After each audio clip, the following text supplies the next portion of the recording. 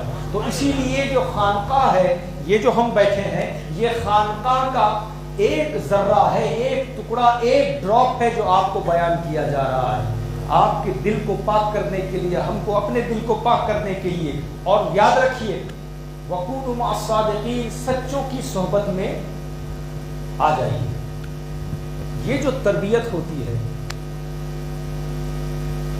ہم اکثر یو کے میں، ساؤتھ افریقہ میں شکایت سنتے ہیں کہ مسجد میں مدرسہ ٹھیک نہیں چلتا، بچہ پڑھ نہیں رہا ہے، مولانا محنت نہیں کر رہے ہیں، حافظ صاحب محنت نہیں کر رہے ہیں، امام صاحب محنت نہیں کر رہے، بچے میرے بگڑ رہے ہیں، بچے ادھر چلے گئے، بچے ادھر عیاشی کر رہے ہیں، گناہیں کر رہے ہیں. مولانا کی غلطی، امام صاحب کی غلطی، حافظ صاحب کی غلطی. اکثر ہم یہی سنتے ہیں نا.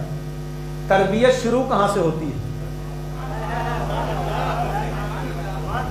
الجامع الصغیر میں امام سیوطی نقل کرتے ہیں، حضرت علی روایت کرتے ہیں کہ حضور صلی اللہ تعالیٰ علیہ وسلم نے فرمایا ادبوا اولادکم علی ثلاث خصال، اپنے بچوں کو 3 چیزیں سکھاؤ. نبی فرما رہے ہیں کتنی چیزیں سکھاؤ؟ حب نبیکم، نمبر 1 اپنے نبی کی محبت،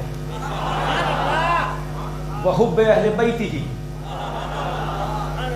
اور اہل بیت کی محبت، نمبر 3 وقراءۃ القرآن، اور قرآن کی تلاوت.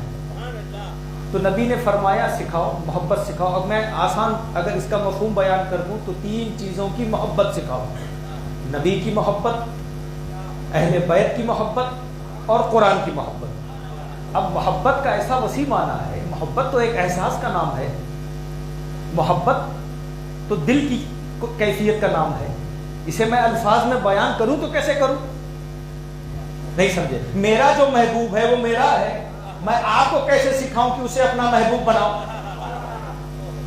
بھائی میں کسے چاہتا ہوں اسے میں چاہتا ہوں، میری جو چاہت ہے وہ میری چاہت ہے.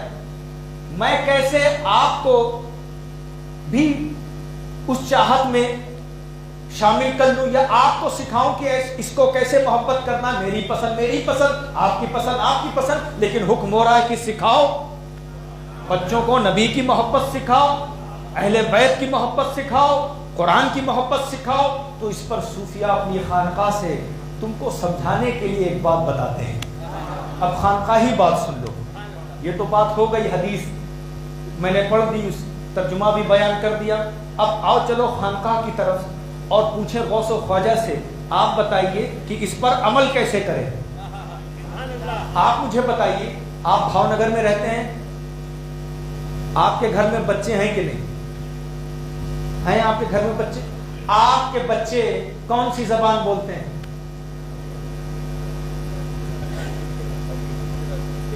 گجراتی تو بولتے ہیں تقریباً. میں سمجھتا ہوں جتنے بھی گجرات سے لوگ آئے ہیں ان کے گھر میں بچے کون سی زبان بولتے ہیں؟ گجراتی بولتے ہیں. میرا سوال آپ سے یہ ہے کہ آپ کب کتاب اور پین لے کے بیٹھے تھے پڑھانے کے لیے؟ آپ نے کب بورڈ اور مارکر اور گرامر لیا اور گجراتی اپنے بچوں کو بولنا کب سکھایا؟ کب کتاب لے کے بیٹھے تھے؟ کب گرامر کی کتاب لے کے بیٹھے تھے؟ کب آپ گجراتی لینگویج کی کتاب لے کے بیٹھے تھے؟ تو آپ کہیں گے ہم بیٹھے نہیں تھے، ہم بولتے رہے، وہ سنتے رہے، وہ سنتے رہے، وہ بھی سیکھتے رہے، آج وہ بھی بول رہے ہیں. تو صوفیہ اکرام فرماتے ہیں یہاں جو نبی نے حکم دیا کہ اپنے بچے کو نبی کی محبت، اہل بیت کی محبت اور قرآن کی تلاوت سکھاؤ، تو حکم ماں باپ سے ہے کہ تم محبت کرو، نبی سے محبت کرو، اہل بیت سے محبت کرو، قرآن کی تلاوت کرو. تمہارے بچے دیکھیں گے، سنیں گے، وہ بھی محبت کریں گے. یہاں حکم تم سے ہے. اسی لیے کسی نے مجھ سے پوچھا یہ کیسے ممکن ہے کہ ایک انسان، اس کے بچے کو بھی شہید کر دیا گیا پھر بھی دین کے لیے کھڑا ہے، اس کے بھتیجے کو بھی شہید کر دیا گیا پھر بھی دین کے لیے کھڑا ہے، وہ بھوکا رہا پھر بھی دین کے لیے کھڑا ہے، پیاسا رہا کیوں نہیں دین کے لیے کھڑا ہے، ان کے خیمے کو جلایا گیا پھر بھی دین کے لیے کھڑا ہے. تو جواب یہی ہے کہ جب ماں فاطمہ ہو اور باپ علی ہو تو بیٹا حسین ہوتا.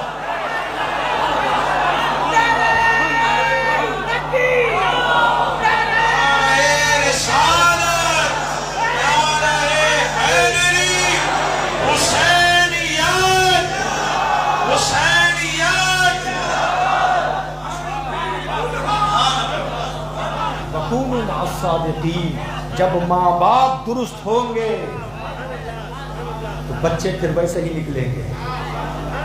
یہ ماں باپ کا رول ہے، یہ ماں باپ کا رول ہے. میں آپ کو بتا دوں، چاہے غوث اعظم کی زندگی اٹھائیے، حضرت نظام پاک کی زندگی اٹھائیے، حضرت غریب نواز کی زندگی کو اٹھا کے پڑھیے، مخدوم صاحب کی زندگی کو اٹھا کے پڑھیے، آپ ان کے والدین کا کنٹریبیوشن دیکھیں گے، ان کی تربیت دیکھیں گے.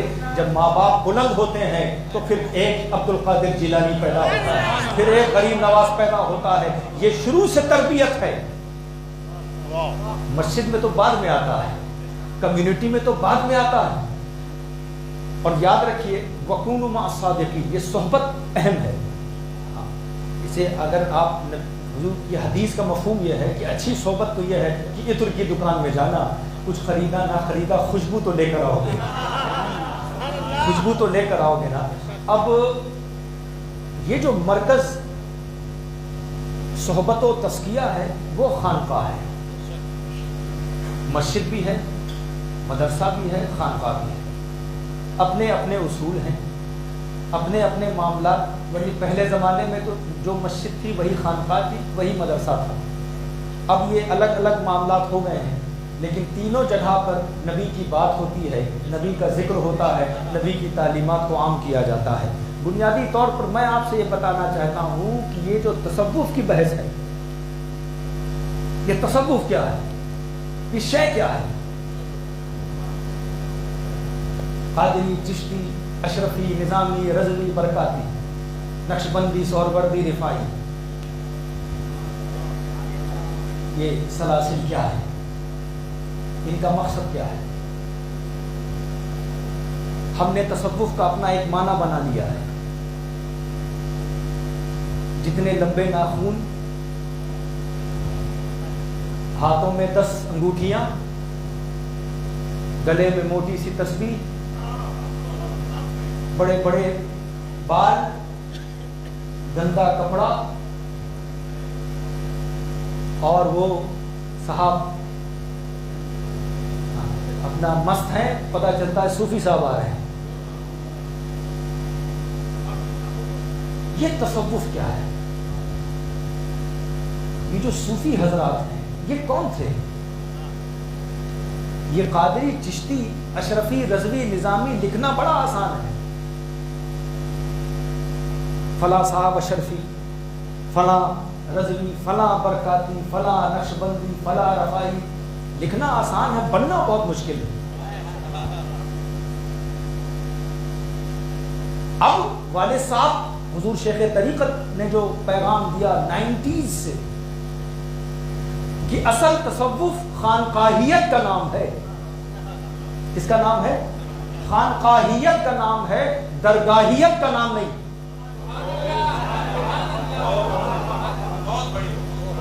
کس کا نام ہے؟ خانقاہیت کا نام ہے، درگاہیت کا نام نہیں. اس لیے کہ درگاہیت میں آپ کی جیب پہ نظر ہوتی ہے اور خانقاہیت میں آپ کے دل پہ نظر ہوتی ہے.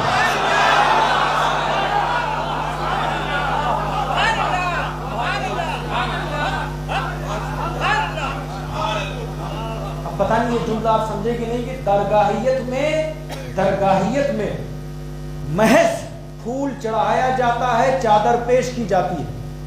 درگاہیت میں محض پھول چڑھایا جاتا ہے اور چادر پیش کی جاتی ہے، اور خانقاہیت میں پیر کی صحبت میں بیٹھ کر خود پھول کی طرح مہکا جاتا ہے اور دوسروں کے عیبوں پر چادر چڑھائی جاتی ہے.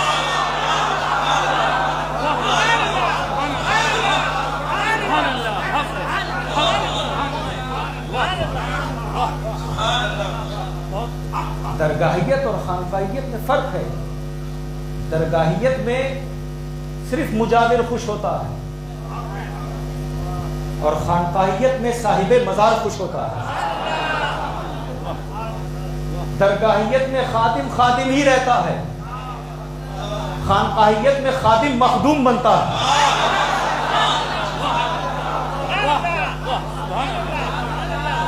درگاہیت میں زائرین جاتے ہیں، زائرین نکلتے ہیں. درگاہیت میں زائرین جاتے ہیں، زائرین نکلتے ہیں اور خانقاہیت میں معین الدین جاتے ہیں، غریب نواز نکلتے ہیں۔ یہ تصوف اس کا نام نہیں ہے کہ میں نے یہ پہن لیا میں صوفی ہو گیا۔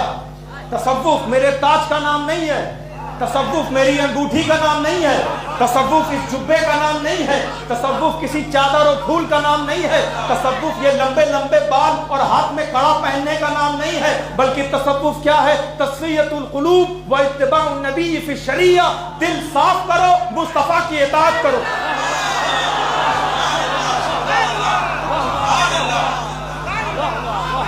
دل صاف ہو، نبی کی شریعت پہ چلو، ان کی سنت پہ چلو، اسے تصوف کہتے ہیں۔ دوسروں کو معاف کرو، دوسروں پر رحم کرو، دوسروں کو کھانا کھلاؤ، دوسروں کو پانی پلاؤ، والدین کی عزت کرو، بڑوں کی عزت کرو، اسے صوفی کہتے ہیں۔ تم اگر نبی کی شریعت پہ چلو گے، ان کی سنت پہ چلو گے اور ان تمام معاملات میں ان کی اطاعت و اتباع کرو گے تو تم کہیں بھی رہتے ہو، تم کسی بھی رنگ میں رہتے ہو، کوئی سا بھی جبہ پہنتے ہو، کوئی سی بھی ٹوپی پہنتے ہو، کسی پیر کے مرید ہو، تم صوفی ہو۔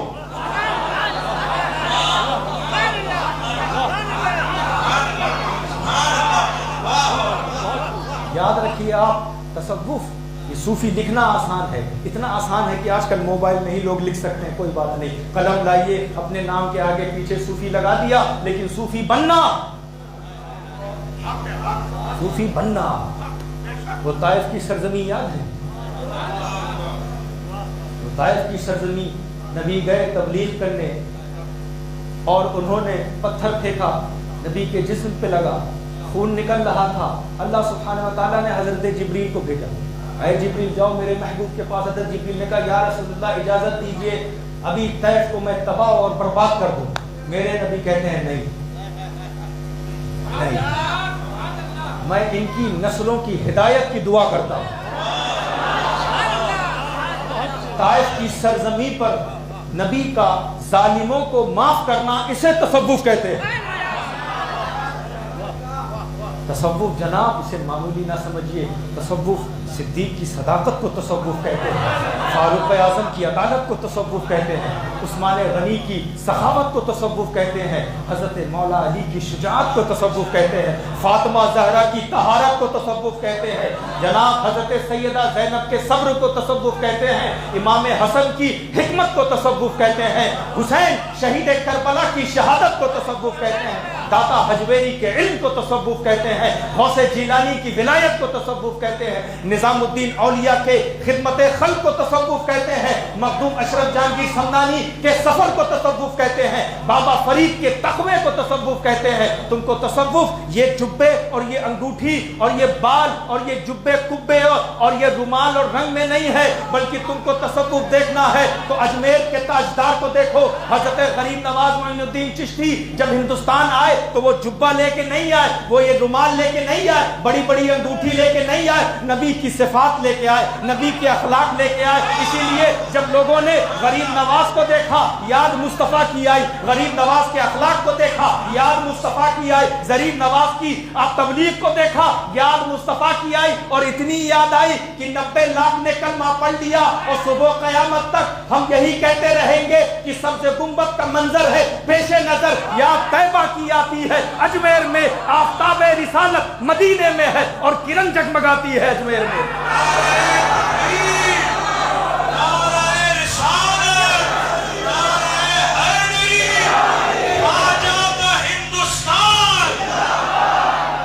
وَكُونُوا مَعَ الصَّادِقِينَ،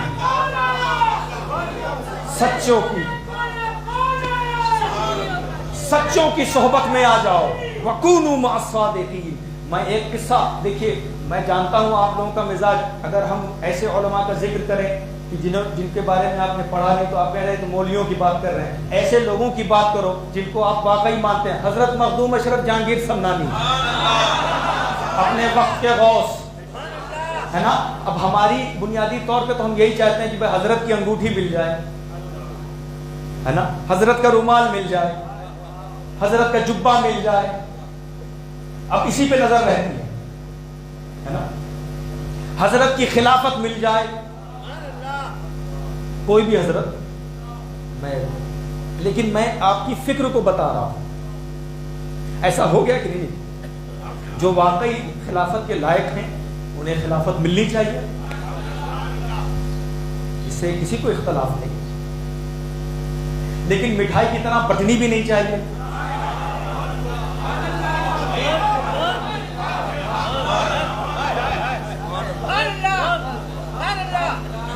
کیونکہ خلافت بزرگوں کی امانت کا نام ہے، کسی رسگلے کا نام نہیں کہ آپ بانٹے جا رہے ہیں۔ بہرحال وہ اپنی چیز، لیکن ہماری فکر کہاں تک آ گئی؟ حضرت آپ جانے بھائی دیکھیے حضرت کی ہے، حضرت کی ہے، اور کیا حضرت سے لیا تو یہی لیا ہے، نہ وہ حضرت کے کام کی تھی نہ تیرے کام کی ہے، تبھی تو حضرت نے دے دیا، کام کی ہوتی تو کیوں دیتے؟ اب آپ غور کریے، حضرت مخدوم اشرف جہانگیر سمنانی سمنان کے تخت کو چھوڑ کر پنڈوا شریف تشریف لے گئے، اور وہاں تشریف لے گئے حضرت شیخ علاؤ الحق پنڈوی جو ان کے پیر و مرشد ہیں، ان کی صحبت، ان کی نظر میں اپنی زندگی گزار رہے، مجاہدہ کر رہے، مراقبہ محاسبہ کرتے کرتے ایک ایسا مقام آ گیا کہ شیخ علاؤ الحق پنڈوی بڑے خوش ہوئے، سوچا اپنے مرید صادق کو بلایا جائے۔ حضرت مخدوم صاحب کو بلایا، کچھ ان کے پاس تبرکات تھے، کچھ اپنا جبہ تھا، کچھ صدری تھی، کچھ رومال تھا۔ کہا اشرف میں تمہاری محنت سے اور جو تم مجاہدہ کر رہے ہو، تم مراقبہ محاسبہ کر رہے ہو، میں بڑا خوش ہوا، لو میں یہ تمہیں تحفہ دیتا ہوں۔ حضرت مخدوم صاحب اسے لے گئے، حضرت مخدوم صاحب لے گئے، دیکھا دوسرے دن اپنی خانقاہ میں عبادت کر رہے تھے، اپنا تزکیہ کر رہے تھے، ایک غریب آ گیا، فقیر نے کہا حضرت میرے پاس کچھ نہیں، نہ مال ہے نہ کچھ ہے، نہ کھانے کو ہے۔ مخدوم صاحب نے وہ تمام تبرکات اسے دے دیا، اب تبرکات اسے دے دیا تو اب تعجب میں دو چار مریدین اور بھی تھے نا، خلفاء اور بھی وہاں موجود تھے، تو دیکھا ہے اشرف کو نہیں معلوم ان تبرکات کی کیا اہمیت ہے؟ پیر کا جبہ، پیر کی صدری، پیر کا رومال، پیر کی انگوٹھی، انہیں نہیں معلوم، تو مخدوم صاحب کے پاس نہیں آئے، پیر کے پاس گئے، شیخ علاؤ الحق پنڈوی، حضور آپ نے کس کو دے دیا؟ مطلب مقصد یہ دینا تھا تو ہم کو دیتے، آپ نے کس کو دے دیا؟ آپ کو نہیں معلوم؟ اشرف کو اس کی اہمیت نہیں معلوم، کسی ایک فقیر کو دے دیا، آپ کا جبہ، آپ کی صدری، آپ کا رومال، آپ کی انگوٹھی۔ تو حضرت شیخ علاؤ الحق پنڈوی کیونکہ کامل پیر تھے نا، تو اپنے کامل مرید کے تعلق سے کہا دیکھو ایسا ہے، اشرف جو ہیں کوئی کام بے معنی نہیں کرتے ہیں، اگر یہ دیا ہے تو کوئی نہ کوئی حکمت ہے، میں نے ان کو دے دیا وہ ان کا ہو گیا، اب وہ کسے دیتے ہیں تو سوال بھی ان سے کرو، میں نے ان کو دے دیا وہ ان کی چیز ہے، انہوں نے جس کو دیا آپ ان سے سوال کرو۔ تو مخدوم صاحب کی بارگاہ میں وہ سب حاضر ہوئے، کہا سید اشرف ہم جانتے ہیں آپ سمنان کے بادشاہ تھے اور ترک سلطنت کر کے آئے ہیں، کیا آپ کو نہیں معلوم کہ پیر کے جبے کی کیا اہمیت ہے، پیر کے رومال کی کیا اہمیت ہے، پیر کے صدری کی کیا اہمیت ہے؟ تو مخدوم صاحب نے کہا میں اہمیت جانتا ہوں، ایسا نہیں ہے، لیکن بات کیا ہے، یہ جو جبہ تھا، یہ جو صدری تھی، یہ جو رومال پیر کا تھا، یہ عین شیخ ہے یا غیر شیخ؟ یہ عین شیخ ہے یا غیر شیخ؟ یعنی یہ پیر کا جبہ ہے کہ خود پیر ہے؟ تو کہا نہیں خود پیر تو نہیں، پیر کا جبہ ہے۔ کہا یہی فرق ہے مجھ میں اور تم میں، تم پیر کا لباس چاہتے ہو، میں پیر کی صفات چاہتا ہوں، تم پیر کی صدری چاہتے ہو، میں پیر کا اخلاق چاہتا ہوں، تم پیر کا رومال چاہتے ہو، میں پیر کا کردار چاہتا ہوں۔ اور یہ کہہ کے مخدوم صاحب نے بتا دیا کہ دیکھو اسی لیے تم میں اور مجھ میں فرق ہے کہ تم لباس چاہتے ہو، میں صفات چاہتا ہوں، اور یہی فرق ہے کہ میں نے اپنے پیر کی صفات اپنے